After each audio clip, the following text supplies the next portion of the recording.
गत रात्रि रीवा शहर में दो शराबी युवकों ने जमकर हंगामा किया। समझाइश देने मौके पर पुलिस पहुंची, जिसके साथ मारपीट व गाली गलौज की गई। वहीं थाने पहुंच शराबी युवकों ने थाने में भी तोड़फोड़ किया है। यह मामला रीवा शहर के समान थाना क्षेत्र अंतर्गत का बताया जा रहा है, जहां गत दिवस देर रात्रि तिलक समारोह में शामिल होने पहुंचे दो शराबी युवकों ने पहले जिस होटल में तिलक समारोह आयोजित हुआ था उस होटल के परिसर में बैठकर शराब का सेवन किए। इसके बाद होटल परिसर के बाहर जाकर जमकर हंगामा करना शुरू कर दिया। इस पूरे घटनाक्रम की जानकारी जब स्थानीय लोगों ने पुलिस को दी, उसके बाद मौके पर पहुंची पुलिस ने मामले को शांत कराने का प्रयास किया। समान थाना पुलिसकर्मी पहुंचे तो उनके साथ भी मारपीट की गई। इस पूरे घटनाक्रम में 3 पुलिसकर्मियों को चोट आई है।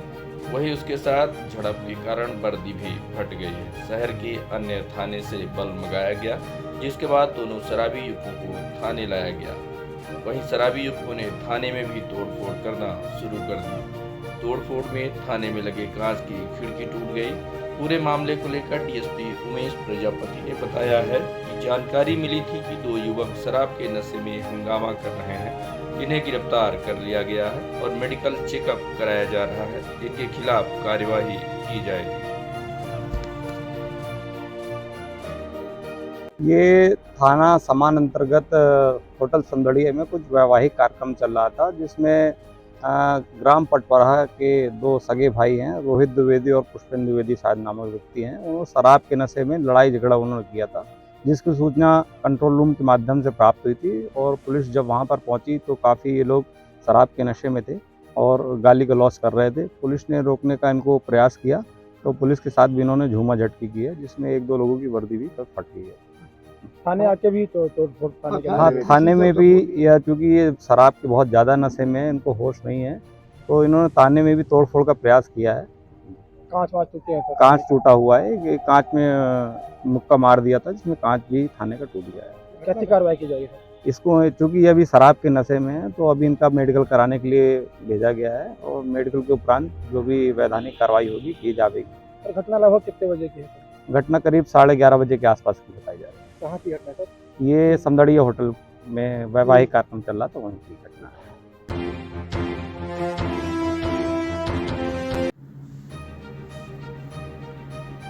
रीवा शहर के ग्राम पंचायत गगहरा बस्ती में लगी आग। यह घटना सगरा थाना क्षेत्र अंतर्गत घटित हुई। इसके बाद मौके पर सगरा पुलिस और एम्बुलेंस पहुंची। आपको बता दें कि राजेंद्र कोल के घर में भीषण आग लगी, जिसमें पूरी गृहस्थी जलकर खाक हो गई है। आगजनी की इस घटना में 2 बकरी समेत पूरा सामान जलकर खाक हुआ है। इस घटना में 50,000 नगद प्रधानमंत्री आवास योजना का पैसा रखा हुआ था, वह भी पूरी तरह से जल गया है। राजेंद्र कोल की पूरी गृहस्थी खाक हो गई है। इस घटना के समय ग्राम पंचायत सरपंच व सचिव समेत अन्य जिम्मेदार लापता रहे, किसी का कोई पता नहीं रहा। स्थानीय लोगों द्वारा घटना की सूचना पुलिस व फायर ब्रिगेड को दी गई, जिसके बाद मौके पर पहुंची फायर ब्रिगेड व स्थानीय लोगों की मदद से आग पर काबू पाया गया है।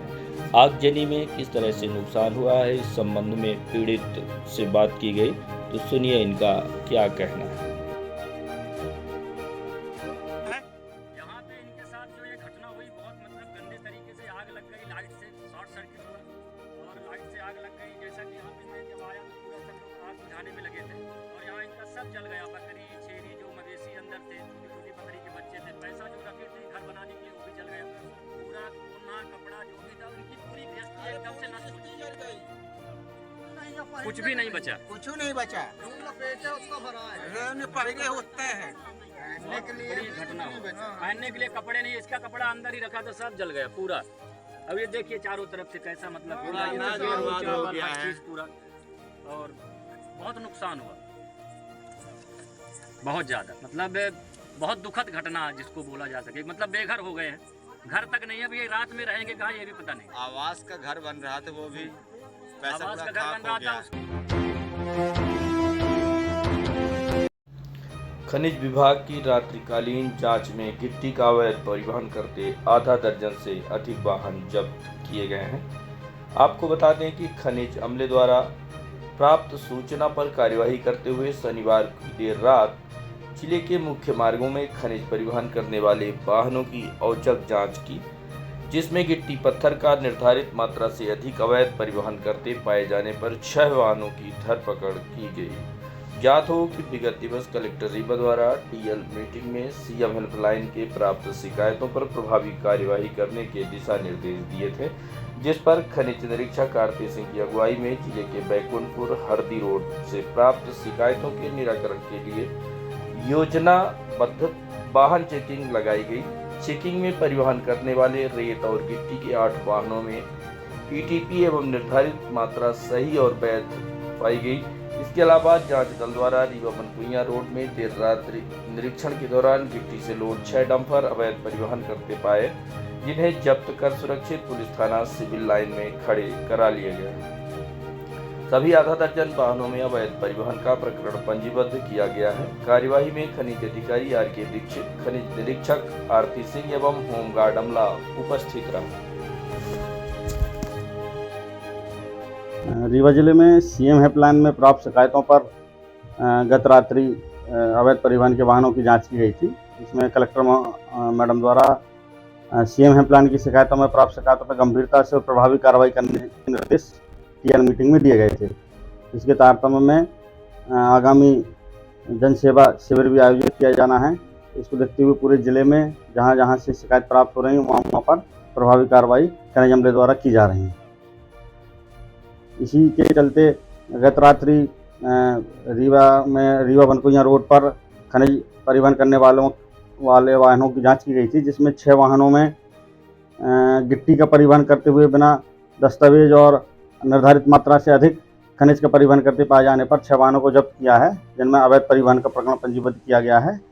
आने वाले समय में भी अलग अलग समय पर ऐसी औचक निरीक्षण किए जाएंगे और आगे भी कार्रवाइयाँ जारी रहेंगी।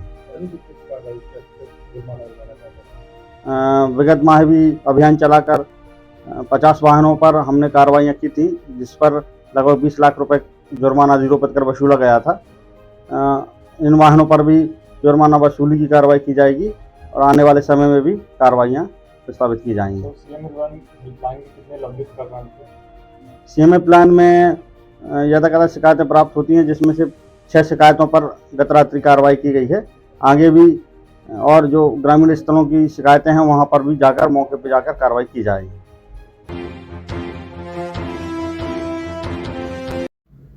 आर्य समाज सभा भवन घुघर में सूर्य नारायण गौतम स्वर्ण जयंती उत्सव का कार्यक्रम आयोजित किया गया। रस मंजरी साहित्य सृजन के तत्वावधान में सूर्य नारायण गौतम स्वर्ण जयंती महोत्सव के उपलक्ष्य में पुस्तक विमोचन एवं जन्मोत्सव का कार्यक्रम बड़े ही धूमधाम से संपन्न हुआ। कार्यक्रम के माध्यम से समाज में यह संदेश दिया गया कि हमने जो पाश्चात्य सभ्यता को अपनाकर अपनी पुरानी संस्कृति और सभ्यता को पीछे छोड़ दिया है, उसे फिर से समाज में लाने की महती जरूरत है और जन जन तक यह संदेश पहुंचाने की आवश्यकता भी है कि हम अपने जन्म का उत्सव मनाएं, दीपों को बुझाने की बजाय उन्हें जलाकर ज्ञान का प्रकाश फैलाएं। पुस्तक विमोचन व जन्मोत्सव के इस कार्यक्रम में मुख्य रूप से रीवा महाराज पुष्पराज सिंह, बघेली कवि राम लखन सिंह महगना, अवधेश प्रताप सिंह विश्वविद्यालय कुलपति डॉक्टर राजकुमार आचार्य एवं कार्यक्रम के मुख्य आयोजक अरुणा पाठक शामिल रहीं। आयोजित सूर्य नारायण गौतम जयंती महोत्सव कार्यक्रम के संबंध में रीवा महाराज पुष्पराज सिंह और कार्यक्रम आयोजक से बात हुई, तो आइए सुनाते हैं इनका क्या कहना है। आज के जो कार्यक्रम रहा है वह श्री सूर्य नारायण जी गौतम जी के माध्यम से जो लिखी पुस्तक है ओखर विमोचन रहा। और बहुत अच्छी बात यह रही कि पूर्ण कार्यक्रम बघेली में रहा। जितने लोग रहे सबको यहाँ अच्छे विद्वान लोग रहे हैं जो बघेली क्षेत्र में आपन नाम आगे बढ़ाइन है। कुछ लोग बाहर से पधारे रहे, उनका सबका हम विंद में स्वागत करी थे। और बहुत अच्छी बात यह रही कि जो वर्षगांठ के या जन्मोत्सव के एक परिपाटी है, एक पाश्चात्य संस्कृति आ गया है जैमें केक काटब शुरू करीन है और प्रकाश का हम पंचे बुझाई थे, कैंडल्स का बुझावा जात है। कैंडल्स का बुझावा जात जो या एक परिपाटी है वो भारतीय संस्कृति के विपरीत है, काहे के प्रकाश का बुझाऊ मतलब जीवन के या अध्याय के अंत होते हैं। हम पंचे हमेशा प्रकाश दीप प्रज्वलित करी थे, दीप विसर्जन जो है वह केवल गंगा में करा जाता है और ऐसे यह एक बहुत महत्वपूर्ण कार्यक्रम रहा जिसमें दीप प्रज्वलित करके वर्षगांठ का जन्मोत्सव का यहाँ मनाएं। ओके खातिर बहुत बहुत आभार। आज का जो कार्यक्रम रखा गया है वो पंडित सूर्य नारायण गौतम जी के जन्मोत्सव पर और उनके पुस्तक विमोचन और सम्मान समारोह बघेली उत्सव का ये पहली बार हो रहा है कि अक्सर साहित्यकारों का जन्मदिन तब मनाया जाता है जब वो चले जाते हैं, लेकिन हमारे रसमंजरी साहित्य सृजन का ये अभिनव प्रयास है कि जो जीवित हैं और जो साहित्यकार हैं उनको सम्मान देने की यह परंपरा हमने शुरू की है और ये हर वर्ष मनाया जाएगा। और इस परंपरा के तहत हमने एक नया काम और किया है कि हमें दीपक जलाना है, बुझाना नहीं है, दीपोत्सव का उत्सव मनाना है, जन्मोत्सव मनाना है। और जितने भी यहाँ साहित्यकार हैं उनकी प्रबुद्ध यहाँ सबकी उपस्थिति है, तो उन सभी साहित्यकारों के साथ साहित्य की नई दिशा देने के लिए रसमंजरी साहित्य सृजन वैदिक फाउंडेशन अपने दौर पे बहुत अच्छा काम कर रही है और यहाँ से लेकर बाहर तक, बनारस हो चाहे देवास हो चाहे इंदौर हो, बहुत दूर दूर तक जाकर अपने काम कर रही है। और ये वैदिक फाउंडेशन जो संस्कृत हिंदी बघेली के लिए काम कर रही है, तो वैदिक फाउंडेशन की ओर से जन्मोत्सव की यह सुंदर परंपरा चालू की गई है जो इस बार पंडित सूर्य नारायण गौतम जी के जन्मोत्सव से मनाया जा रहा है। बहुत बहुत बधाई, शुभकामनाएं आपको। मेरा नाम डॉक्टर अरुणा पाठक है। आभार। रीवा में प्रधानमंत्री आवास योजना ईडब्ल्यूएस के घरों में हितग्राहियों को आवंटन को लेकर जमकर खेल खेला गया है। जानकारी के मुताबिक चाहे वह सुंदर नगर हो या लालपा या फिर गोल क्वार्टर पिछिया हो, घर ऐसे लोगों को आवंटित किए गए हैं जिनके पास ज़मीनें हैं, पहले से घर हैं, और तो और जिन्होंने घर आवंटन करवाया है और घर आवंटित करवाने के बाद हितग्राहियों ने उसे किराए पर भी दे दिया है। सबसे मज़े की बात यह है कि अधिकतर आवासों में एसी लगे हुए हैं और तो और इन हितग्राहियों के आवास पार्किंग में लग्जरी कारें भी खड़ी हुई हैं। जानकारी के अनुसार आवंटन में नगर निगम के कर्मचारियों और रिश्तेदारों को भी आवास आवंटित किए गए हैं। जब इस विषय पर महापौर अजय मिश्रा बाबा से बात की गई तो उन्होंने जांच कराने की बात कही। आइए सुनते हैं अजय मिश्रा बाबा का क्या कहना है। ऐसा है कि आवंटन अपने समय तो हुआ नहीं, ये आवंटन पूर्व में हुआ। और पहले जब 2016 में ये स्कीम आई तो उस समय तत्कालीन आयुक्त जो थे उन्होंने एक स्कीम निकाली कि 2 लाख रुपए में प्रधानमंत्री आवास मिलेगा, जबकि उसका ये नियम था कि 2 लाख रुपए में गरीबी रेखा से नीचे जीवन यापन करने वालों को ही मिलेगा। और इन्होंने पम्पलेट बंटवा दिया, तमाम लोगों ने आवेदन कर दिया। जब आवंटन का समय आया तो उसमें डिफाइंड हो गया कि 2 लाख उनके लिए है जो गरीबी रेखा से नीचे जीवन यापन करते हैं। जो लोग सामान्य वर्ग के हैं उनको 4,25,000 रुपये में मिलेगा। इसी में ओहा पोह में ये सब कार्य चलता रहा। हम लोगों ने इसका उसी समय विरोध किया था। उस समय करमवीर शर्मा जी थे नगर निगम आयुक्त। हमने कहा आप ये झूठा शासन देकर नंबरिंग करा रहे हैं। तो आवास की नंबरिंग तो हुई, फिर ये हुआ कि इसका कुछ रेट घटाया जाए, इसको 3,25,000 किया गया। आवास नहीं बिक रहे थे तो इसमें हुआ पहले आओ पहले पाओ। तो जिनके पास आवास न हो उसको वो आवंटन किया गया। अब ये नगर निगम के उस समय जो अधिकारी कर्मचारी थे, हम लोग पार्षद नहीं थे, उनको ये देखना था कि ये आवास किसको आवंटित हुआ। महापौर जी, अब तो आप सत्ता में हैं, आपकी जानकारी संज्ञान में भी है, कभी निरीक्षण कर सकते हैं, हिमायती आपकी है। अगर आप कहा जाए या आपको जानकारी में आए तो क्या आप इसकी जांच कराएंगे? हिमायती में नहीं, हम आपने बोला है इसकी जांच हम लोग कराएंगे। आपने बताया है इसकी जांच कराएंगे, और दिक्कत इस चीज़ की है कि अगर उस जिसको ये आवास आवंटित किया गया है, अगर उसके पास कोई आवास नहीं है तो वो तो गवर्नमेंट की स्कीम है, पहले आप पहले पाओ, तो पहले आप पहले पाओ उसने ले लिया। अब वो लग्जरी कार खड़ी करे है, एसी लगाए है, ये मुद्दा अलग होता है। महापौर जी, ऐसे लोगों को भी आवंटन हुआ है जो जिनके पास घर हैं, ऑलरेडी जमीन भी है, ऐसे लोगों को भी बहुत लोग अगर आप जांच कराएंगे तो आवंटन मिलेगा। जिनके पास लग्जरी गाड़े हैं, खुद की जमीन है, घर भी है, उसके बावजूद भी इनको आवंटन हुआ है। अगर ऐसे लोगों को आवंटित हुआ है तो जांच अगर होगी तो उसको निरस्त किया।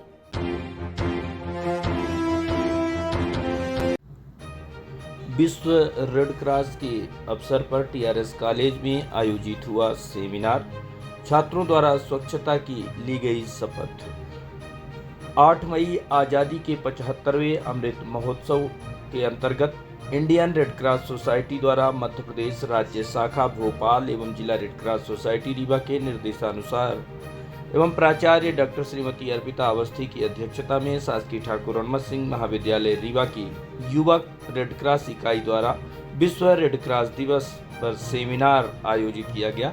विश्व रेड क्रॉस दिवस 2023 की theme everything we do from the heart.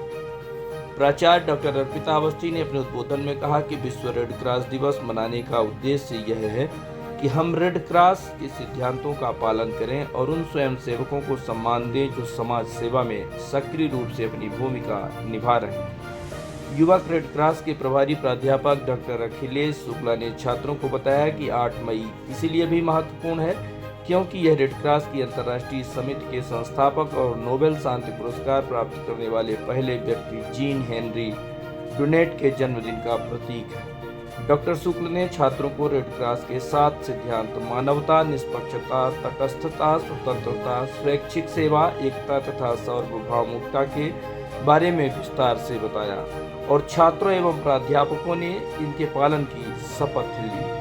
मुख्य अतिथि जिला red cross Rewa chairman doctor Prabhakar Chaturvedi ने अपने उद्बोधन में कहा कि मानवीय जीवन और स्वास्थ्य की सुरक्षा के मिशन के साथ 1863 में स्थापित संगठन रेड क्रॉस सोसाइटी अपने वॉलेंटियर्स वर्क यानी स्वयं सेवा के लिए जाना जाता है।